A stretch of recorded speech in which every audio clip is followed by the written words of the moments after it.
Pharma race కేసులో ఎస్ఎన్ఎక్స్ company ప్రతినిధులు ACB విచారణకు హాజరయ్యారు. కేసు విచారణలో భాగంగా ఈ నెల 16న విచారణకు హాజరు కావాల్సిందిగా ఏసీబీ ఎస్ఎన్ఎక్స్ కంపెనీ ప్రతినిధులకు నోటీసులు ఇచ్చింది. 18న విచారణకు రావాల్సిందిగా అందులో పేర్కొంది. ఏసీబీ పిలుపు మేరకు ఆ సంస్థ ప్రతినిధులు ఇవాళ విచారణకు వచ్చారు. ఈ కేసులో ఇప్పటికే మాజీ మంత్రి KTR, IAS Aravind Kumar, HMDA chief engineer BLN రెడ్డిని విచారించిన ఏసీబీ ఇప్పుడు రేసు నిర్వహణకు ప్రమోటర్గా వ్యవహరించిన ఎస్ఎన్ఎక్స్ కంపెనీ ప్రతినిధులను విచారిస్తున్నారు. తొలిత ఎందుకు ప్రమోటర్గా వ్యవహరించారు, ఆ తర్వాత ఎందుకు తప్పుకున్నారనే అంశాలపై ఆరా తీస్తున్నారు. కంపెనీ ప్రతినిధుల వాంగ్మూలాన్ని రికార్డ్ చేయనున్నారు.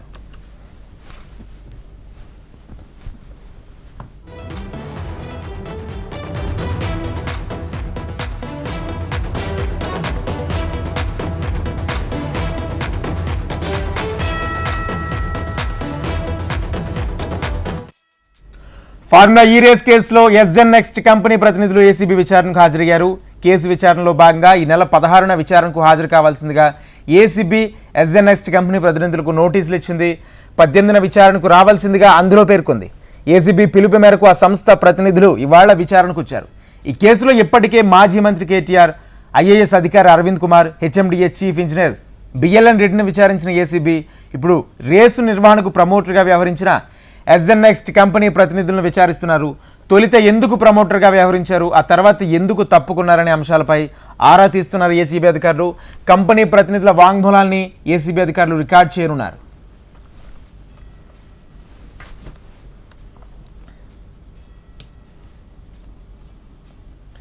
రైట్, ఏసీబీ అధికారుల ఫార్మా రేస్ కేసులో ఏసీబీ అధికారుల విచారణ కొనసాగుతుంది. ఎస్ఎన్ఎక్స్ కంపెనీ ప్రతినిధులను విచారిస్తున్నారు. ఇదే అంశానికి సంబంధించి పూర్తి సమాచారం మా ప్రతినిధి అమర్ అందిస్తారు. అమర్, ఏసీబీ విచారణకు ఈ ఆపరేషన్ సంబంధించిన స్పాన్సర్షిప్ కంపెనీ ఏదైతే ఉందో ఏసీఎన్ఎక్స్ కంపెనీ విచారణకు పీడితమే ఆ కంపెనీకి సంబంధించిన ప్రతినిధులంతా కూడా హాజరయ్యారు. ఎందుకంటే కంపెనీకి సంబంధించిన వ్యవహారాలకు సంబంధించి ఇప్పటికే ఒప్పందాలు కావచ్చు, అందులో జరిగినటువంటి ఒప్పందాల నిరాకరణ కావచ్చు, వీటన్నిటికి సంబంధించి ఏసీబీ అధికారులు కంపెనీ ప్రతినిధులతో వాళ్ళందరినీ అడిగి విచారించి వాళ్ళ స్టేట్మెంట్ కూడా రికార్డ్ చేసే అవకాశం ఉన్న నేపథ్యంలో ప్రస్తుతానికైతే ఇటు అడ్వకేట్స్తో సహా ఏసీబీ ప్రధాన కార్యాలయానికి విచారణకైతే హాజరయ్యారు. అయితే ముఖ్యంగా ఫార్ములా ఆపరేషన్కి సంబంధించి సీజన్ 9, 10, 11, 12 మొత్తం 4 సీజన్స్ హైదరాబాద్లో నిర్వహిద్దాం అనుకున్నారు. ఈ నిర్వహించడానికి స్పాన్సర్షిప్గా ఉన్నటువంటి ఏసీ నెక్స్టే ఒప్పందం చేసుకుంది. కానీ మొదటి ఒప్పందానికి సంబంధించి ఏదైతే సీజన్ 9కి ఒప్పందానికి డబ్బులు చెల్లించిందే, సీజన్ 9 కూడా విజయవంతంగా పూర్తయింది. ప్రభుత్వ ఖజానాకైతే 700 కోట్లు లాభం వచ్చిందని కూడా కేటీఆర్ చెప్తా ఉన్నారు. కానీ ఏసీ నెక్స్ట్ సంస్థ అనేది పూర్తిగా ఏదైతే నష్టాల బారిన పడిన నేపథ్యంలోనే ఈ వెనక్కి తగ్గామని ఇటు ఏసీ నెక్స్ట్ సంస్థ చెప్తుంది. అసలు సంస్థ ఒప్పందాల ప్రకారం ఎందుకు ఉండలేదు,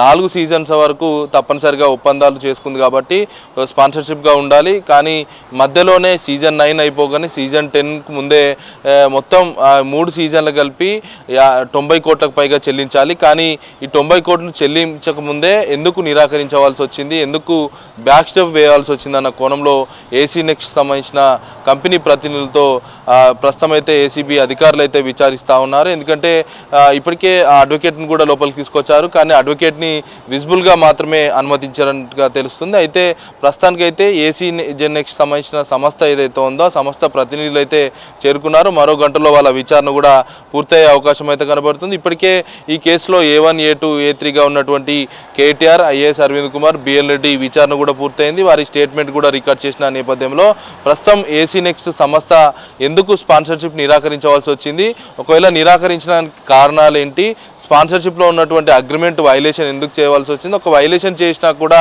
ప్రభుత్వం మీ మీద చర్యలు తీసుకోపోవడానికి ఇంకేమైనా కారణాలు ఉన్నాయా కోణంలో ప్రస్తుతం అయితే ఏసీబీ అధికారులు అయితే ఏసీఎన్ఎక్స్ సంబంధించిన సంస్థ ప్రతినిధులను క్వశ్చనింగ్ అయితే చేస్తున్నటువంటి పరిస్థితి నెలకొంది. ప్రస్తుతానికి వారి దగ్గర నుంచి కీలకమైన సమాచారాన్ని సేకరించిన తర్వాత హెచ్ఎండిఏ ఎందుకు స్పాన్సర్షిప్ ఉండవలసి వచ్చింది, ఎందుకంటే నష్టాలు వచ్చే వ్యాపారానికి ఎఫ్ఓ ఆపరేషన్స్కి, ఫార్ములా ఆపరేషన్స్కి ఎందుకు హెచ్ఎండిఏనే స్పాన్సర్షిప్గా పెట్టారు, ఎందుకంటే ఏసీ నెక్స్ట్ సంస్థకు ఇప్పటికే నష్టాలు వచ్చాయి కాబట్టి వెనుదిరిగింది, నిరాకరించిన నేపథ్యంలో ఇటు సీజన్ 10 కూడా రద్దయిన పరిస్థితులు అయితే ఉన్నాయి. హెచ్ఎండిఏ స్పాన్సర్షిప్గా వచ్చినా ఇటు సీజన్ 10 అనేది ఎందుకు నిర్వహించలేకపోయారు, ఇటు స్పాన్సర్షిప్ నష్టాలు వస్తున్నా కానీ హెచ్ఎండిఏను ఎందుకు ఇన్వాల్వ్మెంట్ చేశారన్న కోణంలో ప్రస్తుతానికైతే ఏసీ నెక్స్ట్ సంస్థ ప్రతినిధులు అయితే ఏసీబీ అధికారులు అయితే ప్రశ్నిస్తున్నటువంటి పరిస్థితి నెలకొంది. మరో గంటలో ఏసీబీ అధికారుల విచారణ అనేది పూర్తి కానుంది రాజేంద్ర.